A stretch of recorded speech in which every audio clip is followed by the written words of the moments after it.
Let's fill out the top of my Epipremnum aureum neon, also known as the Neon Pothos. We are going to do that by adding in some cuttings, which I've rooted in water, to the top of the plant. So let's do it.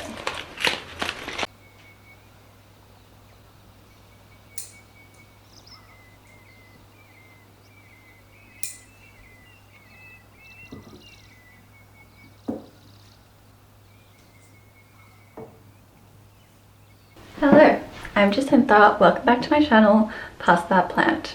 I took this cutting back in August and it is now January. So this is what 6 months of growth looks like on the roots. I definitely could have planted this one months ago, pothos roots, very quickly. But as you all know, I love a water propagation and hydro plants. So I'm more than happy to let these root in water for months to years. But it is time today. I did toss up between potentially making another mixed planter like this gorgeous one I have here. It doesn't have a Neon Pothos in it, even though it may look like it. This is Philodendron Brazil.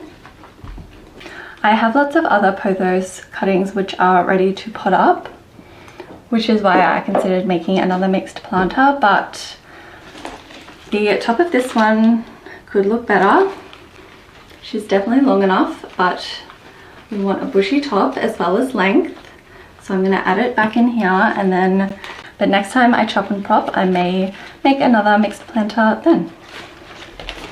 I'm going to use my trusty potting mat, which is especially important today because I'm going to be reusing the potting mix and putting the plant back in the same pot. So we're not going up a size, and I'm not repotting because there's anything wrong with the current pot. I mean, I don't think so. We may start to add in the new ones and see that she does need more space, but at this stage the plan is to make some more room and add in the new cuttings and then put the same potting mix back in. So this way I will capture it. I'm going to use some gloves. Let's see how she looks.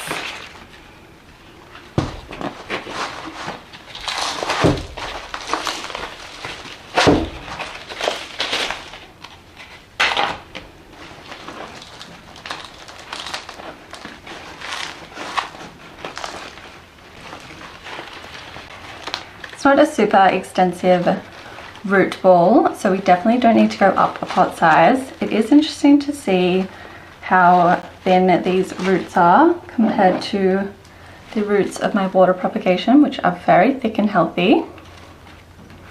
But there will definitely be no problem in potting this plant back in the same nursery pot. Before repotting this plant and adding in my cuttings, I'm going to add a soil and microbe booster to the potting mix. This really extends the life of it, so I won't need a repot again for a year or two.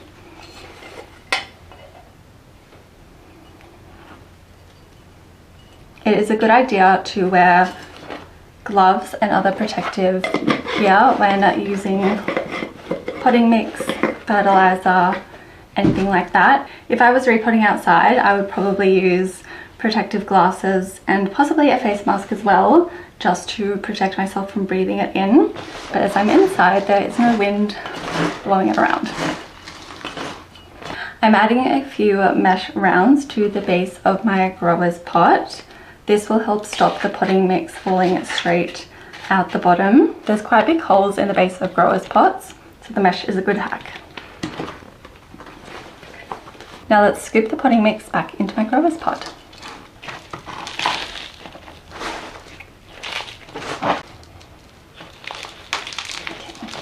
It's 2/3 full. Let's add in my plant.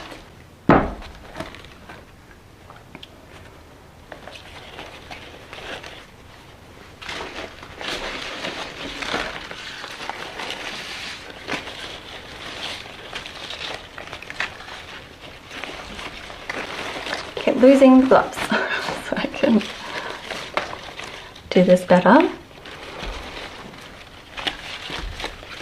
Plenty of room in here.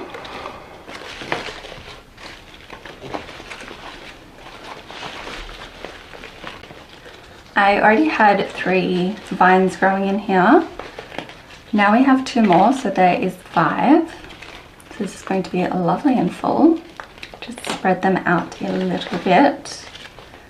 As this is a hanging plant, they will all go in a similar direction. Okay, so now I'm happy with how it's sitting. I will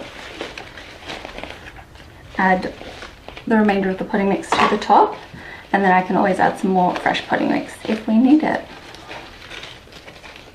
Make sure there's no leaves that are going to get covered. Okay, again putting my gloves back on.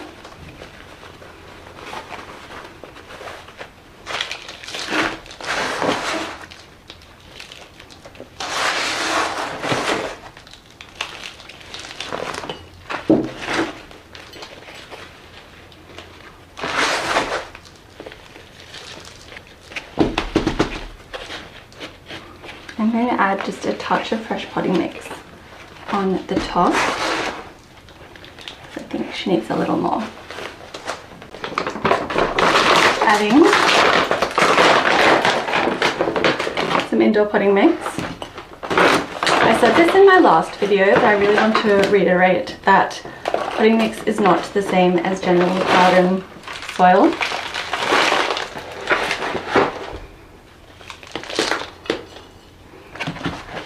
Garden soil is really made for the garden, so outdoors. It is more compact. It's made of little dirt, not especially made potting mix, and it often has things in it that you don't necessarily want in your home. Whereas a general indoor potting mix has been specially formulated for houseplants. It has perlite and other ingredients in it, which means it won't go compact and suffocate your roots. It'll keep your houseplants happy if you use a good brand. If you don't have a good brand, you can always add something like a microbe booster, or just make sure you are fertilizing your plants more often. Now she's looking pretty good, already much fuller. Now she'll need a really good soak. So let's do that. Put her in a bowl of water.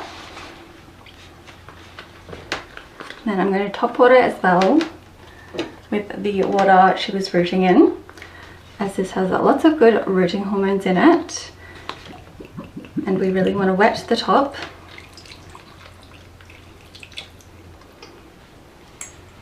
So I've watered from the top and the bottom, and now I'll let it soak.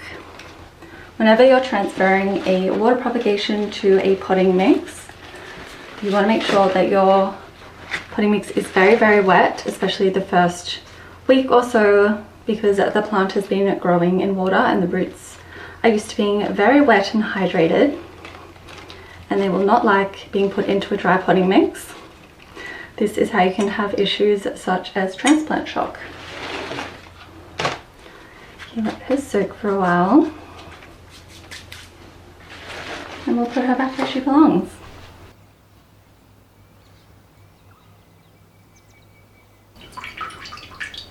Been soaking for quite a while now. Just going to move it to this exact same bowl to drip dry further, because the pot she belongs in is a wicker one, so we don't want that one getting wet, and I don't want to get dripped on the lounge because this one sits above my lounge. I did give it the foliage just a quick rinse down as well, because I'd gotten potting mix on it. So it's quite wet, but looking good. I think the Neon Pothos is so pretty, and it definitely doesn't get enough hype. Really love the way it goes from chartreuse all the way to neon, thus its name. Pothos are very easy to care for, so they are a great beginner plant. They're really versatile as well. You can let them hang, which is what I'm doing, or you can have them climb a pole, and then you will have a very large foliage and may even get fenestration like you do with monsteras. If you've ever been anywhere tropical like Bali, you would probably have seen fenestrated pothos. Likely the golden pothos, not the neon. They're very easy to propagate as well, which also makes them a great beginner plant. They're so easy to propagate because they have nodes the whole way along. And I mean the whole way along. So if you push these into potting mix, it will root. That's another way that you can get a fuller plant faster. You can twist it around the top and push the nodes into the potting mix, similar to what I did with my string of hearts. Or you can take cuttings anywhere with a node and make sure this is submerged either in water or a potting mix, and it will turn into a root. So very easy. And you generally don't need to let them callus or anything either, depending on how thick the stem is.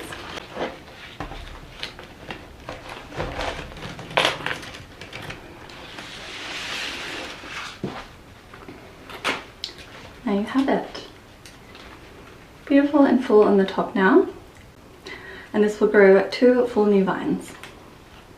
And then it'll probably be time to chop and prop again. And that is the repot done. Adding cuttings to your houseplants is such a great way to make them bushier faster.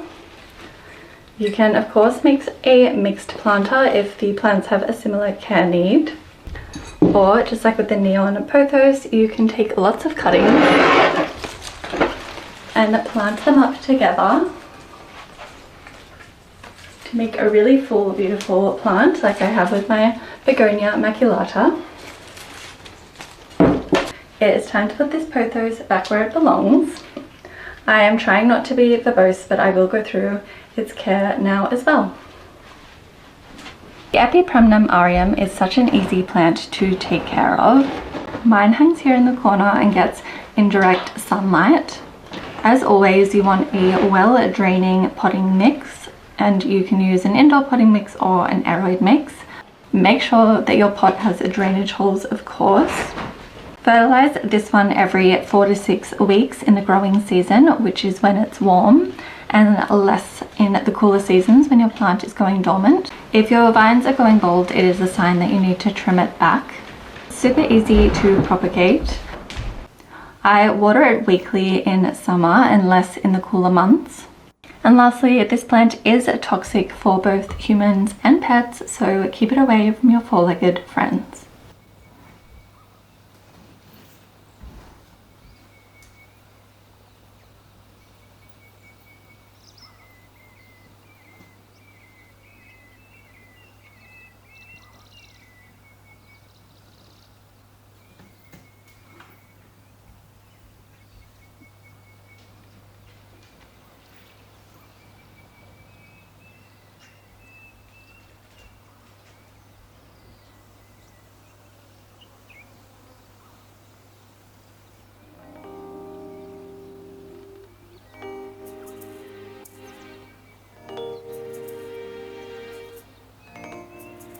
Now let's scoop the potting mix back in. Oh my gosh, I'm